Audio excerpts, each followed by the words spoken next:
चलो let's begin. हम इसको सम अप करते हैं माइक्रोस्पोरोजेनस प्रोसेस को। तो मैंने आपको बताया सम अप करने के लिए हमारे पास क्या है। हमारे पास असल में है pollen mother cell, what we have pollen mother cell. और ये पोलन मदर सेल जो ये क्या है, ये डिप्लॉयड है और ये किस में चली जाएगी, it will inter into the process of meiosis. ये मियास में चली जाएगी और जब ये मियास में चली जाएगी इट विल फॉर्म है microspore. It will form microspores, यहां हम बोल सकते हैं it will form microspore tetrad जो हमने अभी देखा। And these are what haploid cells. ये होगा, ठीक है ना।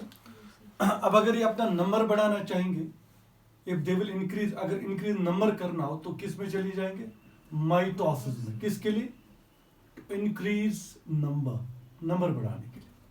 तो जितना ही नंबर बढ़ाएंगे उतना पोलन ग्रेन्स का नंबर भी बढ़ जाएगा। कॉमन सेंस, ठीक है ना बेटा। अब इसको क्या हो जाएगा, now what will happen to the microspore mother cell. Microspore mother cell में सबसे इंपॉर्टेंट चीज मैं बताऊंगा, जब पोलन ग्रेन फॉर्मेशन होगी there will be the vacuole formation. What will be there, vacuole formation in microspore.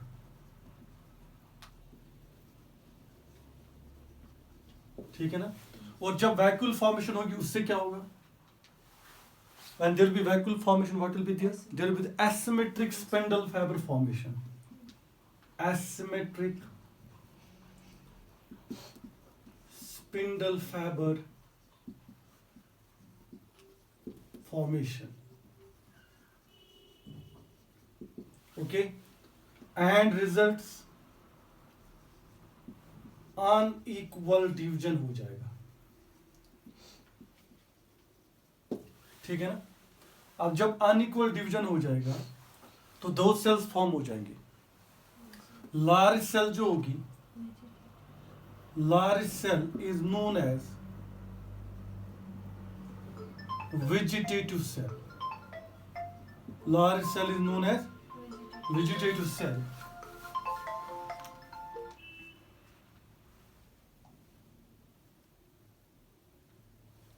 Large cell is known as vegetative cell and smaller cell is known as generative cell. Both will be what, haploid. ठीक है ना। ये हो गया जो मैंने बताया आपको। उसके बाद क्या हो जाएगा, the generative cell will remain floating inside the cytoplasm. Generative cell floats inside cytoplasm of vegetative cell. ये होगा बेटा। Then after, vegetative cell secretes entire vegetative cell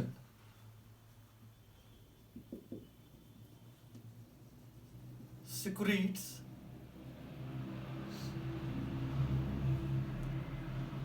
entire and tapetum secretes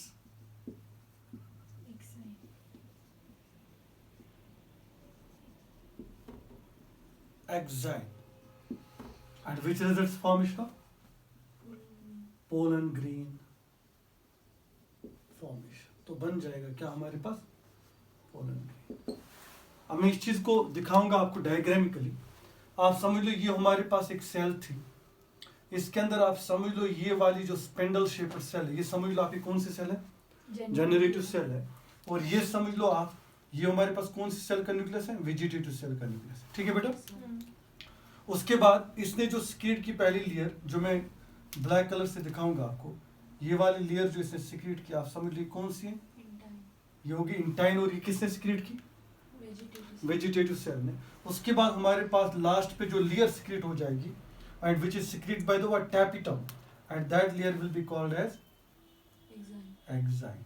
समझ लो ये जो लेयर हमारे पास सिक्रेट हो रही है this will be called as exine. और किसी जगह पे आपको रिस्ट्रिक्टेड दिखेगी, उसका नाम हम बोल सकते हैं, ठीक है ना। आप अगर नाम बोलोगे तो क्या क्या है पोलन ग्रीन का? बाहर enzyme, black one is a intine, this blue one is a plasma membrane of vegetative cell, plasma membrane, isn't it?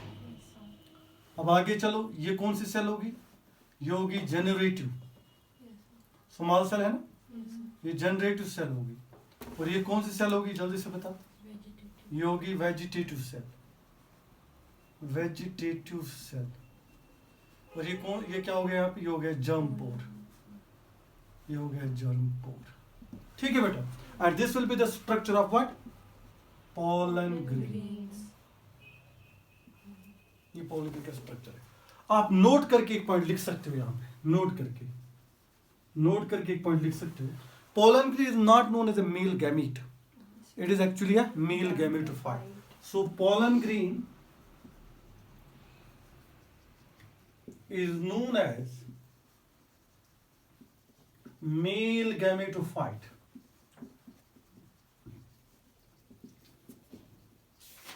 not male gamete, याद रखोगे, not male gamete।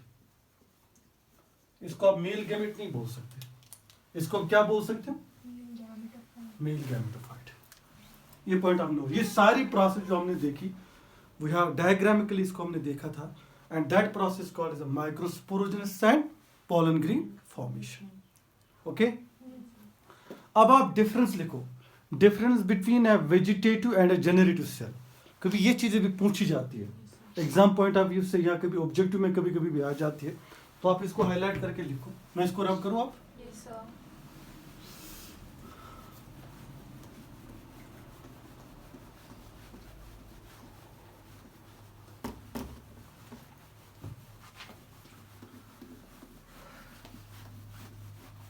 तो अगर आपसे कोई पूछेगा what is the difference between आपसे पूछेगा कभी, difference between what? A vegetative cell और जनरेटिव सेल में क्या डिफरेंस है? वेजिटेटिव सेल और जनरेटिव सेल में क्या डिफरेंस है? अगर आप इनको डिफरेंशिएट करना चाहोगे तो इजी डिफरेंशिएट। पहला पॉइंट क्या है? वेजिटेटिव सेल जो होती है वो लार्ज होती कि नहीं होती? और जनरेटिव सेल जो होती है स्मॉल होती, पहला पॉइंट, ठीक है बेटा। सेकंड पॉइंट, ये फूड रिजर्व होता है, इसके अंदर क्या होता है? फूड रिजर्व होता है। और ये क्या होता है? जनरेटिव सेल, ये करता है, generative cell forms male gamete, ये मेल गैमेट बनाता है, फॉर्म्स मेल गैमेट। दूसरी डिफरेंस। तीसरी डिफरेंस, अगर आप वेजिटेटिव सेल को इसकी इरेगुलर शेप होती है, इरेगुलर शेप। और अगर आप इसकी शेप देखोगे जनरेटिव सेल की होती है स्पिंडल शेप्ड। क्या होती है बेटा? Spindle shaped. और ये क्या कर सकती है वेजिटेटिव सेल? ये करती है पोलन ट्यूब फॉर्मेशन। क्या करती है? पोलन ट्यूब, हम देखेंगे आगे जाके इसको भी, ये करेगी पोलन ट्यूब फॉर्मेशन। ये पॉइंट्स आप लिखोगे इसके डिफरेंशिएशन में, जनरेटिव सेल और वेजिटेटिव सेल के। ये करती है, ये acts as a food reserve, ये फॉर्म करती है मेल गैमेट, ये बड़ी होती है, छोटी होती है, ये पोलन ट्यूब फॉर्मेशन करती है, और वो हमारे पास स्पिंडल शेप्ड की होती है, ठीक है बेटा। अब अगर आपसे कोई पूछेगा और एक चीज, what is the difference between intine and exine? आ सकती है ना कभी? What is the difference between intine, और आपसे पूछ जाएगा what is the difference between exine. अगर आप इंटाइन की बात करोगे, सबसे इंपॉर्टेंट पॉइंट, इंटाइन जो होता है इंटरनल लेयर होती है, इजंट इट? ये इंटरनल होती है, और ये कौन सी होती है? ये एक्सटर्नल होती है। पहला पॉइंट, इंटाइन जो होता है, इंटाइन ये कंटिन्यूअस लेयर है, इसमें कोई ब्रेक वेक नहीं है। ये क्या है? ये कंटिन्यूअस लेयर है, आप लिख सकते हो ये कंटिन्यूअस है। और अगर आप इसकी बात करोगे क्या, ये डिसकंटिन्यूअस है, क्योंकि इसमें क्या होता है, रिस्ट्रिक्टेड है किसी जगह पे जहां पे जर्म पोर फॉर्मेशन है, इजंट इट? तीसरी बात अगर आप देखोगे इंटाइन की, ये बनी होती है, इंटाइन जो है it is made up of pectin plus cellulose की बनी होती है। ठीक है ना बेटा, किसकी बनी होती है? पैक्टिन प्लस सेल्यूलोज की। अगर आप एग्जाम की बात करोगे, ये बना होता है स्पोरोपोलिनिन का, स्पोरोपोलिनिन की बनी होती है। और ये स्पोरोपोलिनिन जो केमिकल सब्सटेंस है, ये रेजिस्टेंट होता है, it is resistant to alkali, acid, temperature and enzymes. ये क्या होता है? रेजिस्ट होता है इन मटेरियल का, स्पोरोपोलिनिन। ठीक है ना बेटा। एंटाइन कौन सिक्रेट करता है? Secrete by vegetative cell, secreted by vegetative cell. ये बेटा एग्जाइम कौन सिक्रेट करता है? Secreted by tapetum. ये है बेटा। तो याद रखो ये भी डिफरेंसेस है किसके बीच में? एंटाइन और एग्जाइम के बीच में। इसको जल्दी से नोट करो।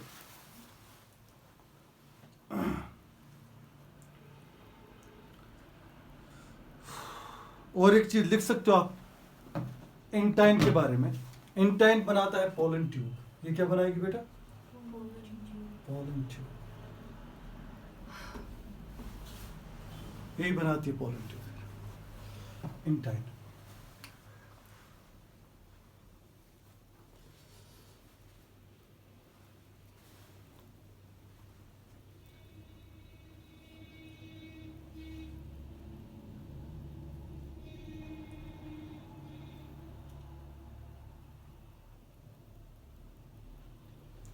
हो गया यहां तक? अब आप एक्स्ट्रा डेटा लिखो। एक्स्ट्रा डेटा क्या बता रहा है? वो सारा एनसीईआरटी का है, क्योंकि उसमें तो ऐड करना है जरूरी, जो आप लोगों को पता होना चाहिए।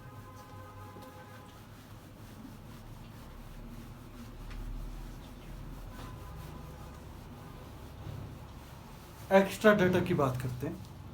हाईलाइट करो आप एक्स्ट्रा डेटा। क्या एक्स्ट्रा डेटा इसके रिलेटेड जो एनसीईआरटी बोलती है? एक्स्ट्रा डेटा, एक्स्ट्रा डेटा ये बोलता है कि 60% ऑफ प्लांट जो है उनमें जो पॉलिनेशन होती है वो 2 सेल स्टेज पे होती है। मतलब पॉलिनेशन करता है किस स्टेज पे? 1 vegetative cell and second generative cell. और 40% ऑफ प्लांट जो है जिनके अंदर पॉलिनेशन दिखाते हैं वो 3 सेल स्टेज पे दिखाते हैं। क्या दिखे? 3 सेल। उनमें एक वेजिटेटिव सेल होते हैं और 2 मेल न्यूक्लिय होते हैं। क्या होते हैं? 2 में। जैसे हम एंजियोस्पर्म प्लांट्स की बात करेंगे, हम देखेंगे आगे जाके इसको भी। आप एक्स्ट्रा डेटा की बात करो, लिखो 60% of plants, in 60% of plants, pollen grains show pollination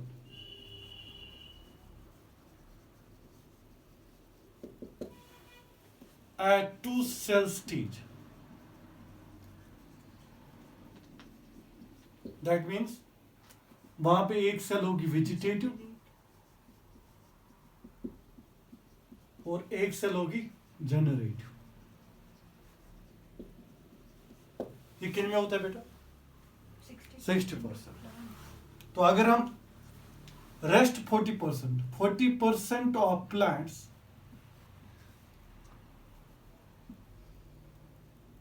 in 40% of plants, pollen grains show pollination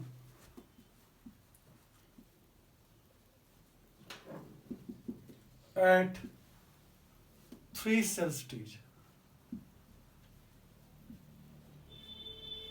At 3 cell stage, जिसमें आप देखोगे 1 वेजिटेटिव सेल होगी प्लस 2 मेल न्यूक्लिय होंगे। क्या होंगे बेटा? 2 मेल न्यूक्लिय। इसका मतलब जनरेटिव सेल का डिवीजन हो जाता है और उससे क्या बनते हैं? 2 मेल न्यूक्लिय बनते हैं। तो अगर ऐसा हो तो कितने परसेंटेज में होता है? 40% में। और इनमें क्या होता है? 60%। और एक टॉपिक जो हमें यहाँ पे अंडरस्टैंड करना है, जिसके बारे में कभी पूछा भी जाता है, that is called as pollen allergy. What is that? Pollen allergy. हमारे पास एक प्लांट है, उसको हम बोलते हैं पार्थेनियम। क्या बोलते हैं? एक्चुअली में क्या होता है, एक कैरेट ग्रास होता है। What is it? It's actually a carrot grass, that is a parthenium. ये पार्थेनियम क्या करता है कि इसके सीड जो है इंपोर्ट हुए थे विद वीट। वीट जो इंपोर्ट हुआ था कभी, तो उसके साथ उसके सीड्स भी आए थे। और जब लोगों ने इसको इनहेल किया, इन स्पोर्स को, इन सीड्स को इनहेल किया, तो उनको क्या होगी, रेस्पिरेटरी प्रॉब्लम्स होगी, and that is called as a pollen allergy. Pollen allergy होगी, उनको क्या क्या हो गया, ब्रोंकिटिस होगी उनकी डिजीज, और उनको देखा गया अस्थमा हो गया। ठीक है ना? तो हम ये बोल सकते हैं, हमारे पास एक हम टॉपिक लिख सकते हैं, पोलन एलर्जी। हमारे पास एक प्लांट है, उसको क्या बोलते हैं, पार्थेनियम। पार्थेनियम एक प्लांट है, या आप उसको बोल भी सकते हो कैरेट ग्रॉस। ये एक वीड है। क्या है बेटा? Weed, unwanted plant, isn't it? अब ये कैरेट ग्रास जो है, इसके सीड जो है, सीड्स वर इंपोर्टेड विद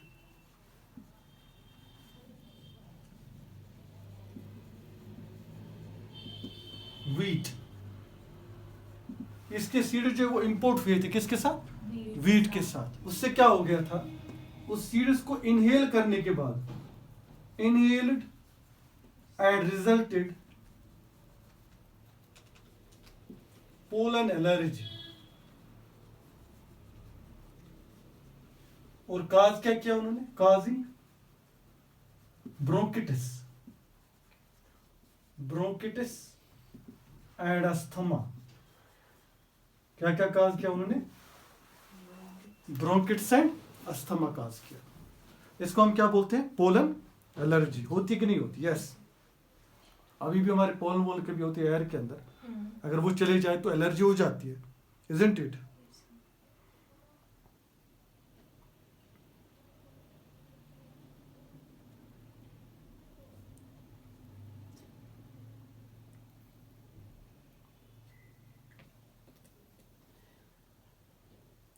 दूसरी होती है वायबिलिटी ऑफ पोलन। हाईलाइट करो, पोलन की वायबिलिटी कहां तक है। वायबिलिटी ऑफ पोलन क्या है? Viability, viability means the maximum time of pollen, okay, in which it forms pollen tube. वो time, maximum time of a pollen to form the what, pollen tube, is called as viability of pollen. So it's a maximum time up to which pollen can form, या pollen can germinate to form pollen tube. तो अगर हम viability of pollen की बात करेंगे, viability of pollen, तो हम ये बोल सकते हैं, या pollen grain लिख सकते हो. तो डिफाइन करना चाहोगे तो आप बोल सकते हो, it's a maximum time, it is a maximum time up to which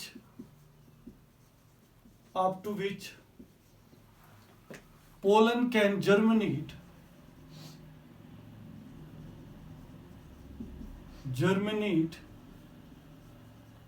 to form pollen tube. उसको क्या बोलते हैं? Viability of pollen. तो वायबिलिटी पोलन का हम ये बोलते हैं, वो मैक्सिमम टाइम है जिस टाइम में हमारे पास पोलन जो है वो जर्मिनेट होके क्या बनाता है? पोलन ट्यूब बनाता है. ठीक है ना? उसको क्या बोलते हैं? Viability of the pollen. अब देखो बेटा, हमारे पास कुछ फैमिलीज है. जैसे हमारे पास फैमिली है रोजेसी.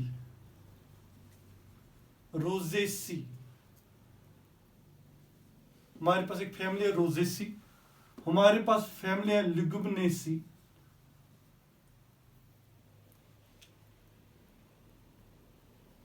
मिनेसी, ठीक है, जिसको आप फेबेसी फैमिली भी बोलते हो. हमारे पास एक फैमिली है, उसको बोलते हैं मालवेसी. क्या बोलते हैं बेटा? मालवेसी फैमिली जो हमारे पास है. या सॉलिनेसी हमारे पास, हाईलाइट करके लिख सकते हो आप, सॉलिनेसी. इनके अंदर जो वायबिलिटी होती है वो क्या होती है? वो लॉन्ग वायबिलिटी होती है. They have a long viability.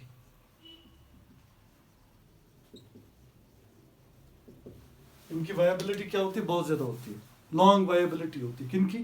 इनके पोलन्स की to get germinate into the pollen tube, इनकी लॉन्ग वायबिलिटी होती है। वीट और पेडी की अगर हम बात करेंगे, we will take the example of wheat and paddy,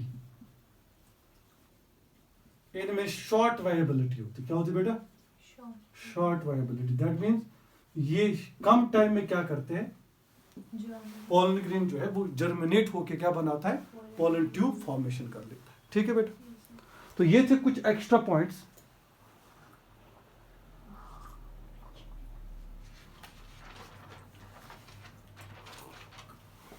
जो आप लोगों को पता होनी चाहिए इसमें। ठीक है।